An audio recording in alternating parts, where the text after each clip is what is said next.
இந்த வீடியோல நம்ம பார்க்க போறது, பேரதிர்ச்சியில திரையுலகம் இருக்கிறதாவும், நடிகை பானுப்பிரியாவ பார்த்து அவங்க எல்லாரும் கதறி அழுகுறதாவும் வந்த தகவல் அடிப்படையில தான், அது என்னங்கிறத நம்ம டீட்டெயிலா இந்த வீடியோல வந்து பார்க்கலாம் மக்களே.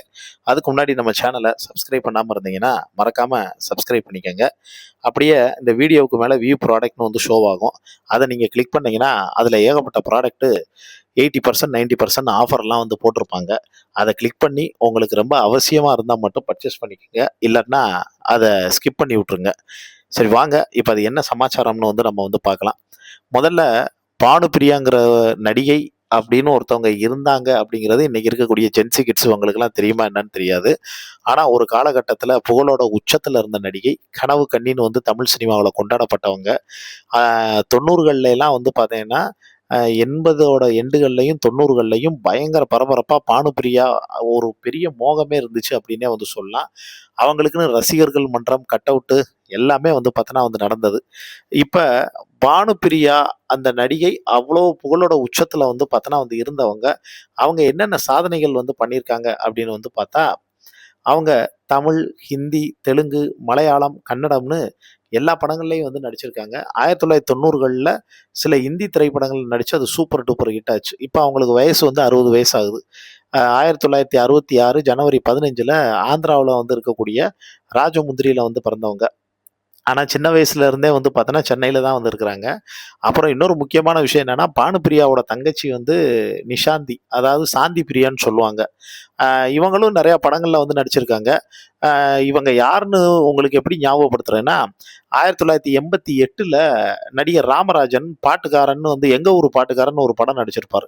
அதுல அவர டவுசர் பாண்டின்னு வந்து கிண்டல் பண்ணுவாய்ங்க. ஏன்னா, அவரு டவுசர் போட்டு வந்து நடிச்சதுனால, அந்த படத்துல ராமராஜன பையன்ல "ஏய் டவுசரு" அப்படின்லாம் வந்து கிண்டல் பண்ணுவாய்ங்க. அந்த படத்துல கதாநாயகியா நடிச்சவங்க தான் இந்த நிஷாந்தி. பயங்கரமா வந்து அதுக்கப்புறமும் பிரபலமானாங்க இந்த சாந்தி பிரியா. அதுக்கப்புறமும் நிஷாந்தின்னு வந்து ஏன் சொன்னேன்னா, 2002ல ஒரு தொலைக்காட்சி தொடர் வந்து பார்த்தோன்னா வந்துச்சு. அந்த தொலைக்காட்சி தொடர்லயும் வந்து பார்த்தோன்னா வந்து நடிச்சாங்க. அப்புறமும் பானுப்பிரியாவுக்கு வந்து இன்னொரு தங்கச்சி இருக்காங்க. மொத்தம் 2 தங்கச்சி. ஒரு தங்கச்சி தான் வந்து பார்த்தோன்னா சாந்தி பிரியா. இன்னொரு தங்கச்சி பேர் வந்து பார்த்தோன்னா ஜோதி பிரியா. அவங்களும் சில தொலைக்காட்சி தொடர்லயும், திரைப்படங்கள்லயும் வந்து பார்த்தோன்னா வந்து நடிச்சிருக்காங்க. பானுப்பிரியா வந்து பல மொழியில வந்து 111க்கும் மேற்பட்ட திரைப்படம். அதாவது கிட்டத்தட்ட 150 திரைப்படத்துல வந்து நடிச்சிருக்காங்கங்க. தெலுங்குல மட்டும் எடுத்துக்கிட்டீங்கன்னா ஒரு 55, தமிழ்ல ஒரு 45, அப்புறம் ஹிந்தில வந்து ஒரு 14, அப்புறம் கன்னட திரைப்படம் அப்படிலாம் வந்து நடிச்சிருக்காங்க. இவங்க 17 வயசுல வந்து நடிக்க ஆரம்பிச்சாங்க. இவங்களோட முதல் படம் மெல்ல பேசு 1983. இப்ப இவங்க வந்து 1983க்கு அப்புறமா சித்தாரா அப்படிங்கிற படத்துல எல்லாம் நடிச்சாங்க. பரதநாட்டியம், ஆம், நல்ல திறமையான வந்து பார்த்தோன்னா நடிகை. அதுல எந்த விதமான மாற்றமும் வந்து இல்ல. ஒரு காலகட்டத்தில இவங்க நடிச்ச விளம்பரம் பயங்கரமா பேசப்பட்டது. இந்த ஐடெக்ஸ்ன்னு வந்து ஒரு கண்மை வந்து இருந்துச்சு பார்த்தீங்களா? அந்த விளம்பரம் பிரபலமானதே இவங்க மூலியமா தான். அதுக்கப்புறம் சொந்த வாழ்க்கை எடுத்துக்கிட்டீங்கன்னா, அமெரிக்காவை சேர்ந்த ஒரு விருது பெற்ற ஒரு புகைப்பட ஃபோட்டோகிராஃபி ஒரு ஆர்டிஸ்ட் கலைஞரும், பரதநாட்டிய கலைஞரான சுமதி கௌசலோட மகன் ஆதர்ஷ் கௌசல் அப்படிங்கிறவங்கள பானுப்பிரியா கல்யாணம் பண்ணிக்கிட்டாங்க. இவங்களுக்கு ஒரு மகள் இருக்காங்க. அதுக்கப்புறமும் இவங்களுடைய அந்த வாழ்க்கையும் வந்து பார்த்தோன்னா, டைவர்ஸ் வரைக்கும் வந்து போயி விவாகரத்துல வந்து முடிஞ்சிருச்சுங்க. இது எல்லாமே ஒரு பக்கம் போயிட்டு இருக்கிறப்ப, ரீசென்ட்டா வந்து பார்த்தீங்கன்னா, பானுப்பிரியா வீட்ல ஒரு சின்ன பொண்ணு வந்து வேலை பார்க்கிறதாவும், அந்த பொண்ணு வந்து அங்க திருடிட்டதாவும், அதுக்கு பானுப்பிரியா கம்ப்ளைண்ட் குடுத்த கேஸ் இதெல்லாம் வந்து பரபரப்பா வந்து பேசப்பட்டது. அப்புறம் பட வாய்ப்புகள் இல்லாதனால குணச்சித்திர கதாபாத்திரங்கள்ல வந்து நடிச்சிட்டு இருந்தாங்க. அப்புறம் பானுப்பிரியாவுடைய உடல்நிலைய இப்ப பார்த்துட்டீங்கன்னா, அவங்களுக்கு ஏதோ தைராய்டு, சுகர் இதெல்லாம் வந்தது மாரி, அந்த பானுப்பிரியாவா இது? அப்படின்னு இப்ப கேட்கிற அளவுக்கு ரொம்ப கொஞ்சம் விகாரமாவும் வந்து இருக்காங்க.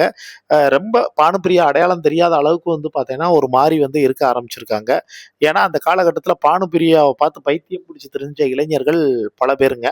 இப்ப பானுப்பிரியாவுக்கே 60 வயசு ஆகுது. பானுப்பிரியாவுடைய அம்மா அவங்க வந்து லட்சுமி அவங்களுக்கு வந்து 83 வயசாகுது. அவங்க தான் இப்ப பானுப்பிரியாவுக்கு இருந்த ஒரே துணை, ஆறுதல். அவங்க என்ன பண்ணியிருக்காங்க, இப்ப ஹார்ட் அட்டாக்ல வந்து பார்த்தோன்னா, திடீர்னு வந்து இறந்து போயிருக்காங்க. ஹார்ட் அட்டாக்ல அவங்க இறந்து போன சம்பவம், பானுப்பிரியாவையும் சரி, அவங்க 2 தங்கச்சியும் சரி, மிகப்பெரிய சோகத்துல வந்து பார்த்தோன்னா ஆழ்த்தியிருக்கு. அவங்க 2 தங்கச்சியும் ஃபாரின்ல வெவ்வேறு இடத்துல வந்து இருந்தாலும், பானுப்பிரியா மட்டும் இப்ப ரொம்ப கூடவே வந்து இருந்ததுனால, அவங்கள மிகப்பெரிய மனதளவுல இது வந்து பாதிக்கப்பட்டிருக்குங்க. அ இப்ப பானுப்பிரியாவுக்கு பிரபலங்கள் நெறைய பேர் வந்து நேர்ல வந்து சந்திச்சு தங்களுடைய ஆறுதல் வந்து சொல்லிட்டு வந்து வர்றாங்க. நம்மளும் பானுப்பிரியாவுடைய அம்மா இறந்ததுக்கு அவங்களுக்கு நம்ம சேனல் சார்பா ஆறுதலை வந்து தெரிவிச்சுக்கலாம். நடிகை பானுப்பிரியா நடிச்ச படங்கள்ல உங்களுக்கு ரொம்ப புடிச்ச படம் என்ன படம் அப்படிங்கிறதையும், அவங்க தங்கச்சி நடிச்ச படங்கள்ல உங்களுக்கு புடிச்ச படம் என்ன படங்கிறதையும் கீழ இருக்கக்கூடிய கமெண்ட் பாக்ஸ்ல மறக்காம மென்ஷன் பண்ணுங்க.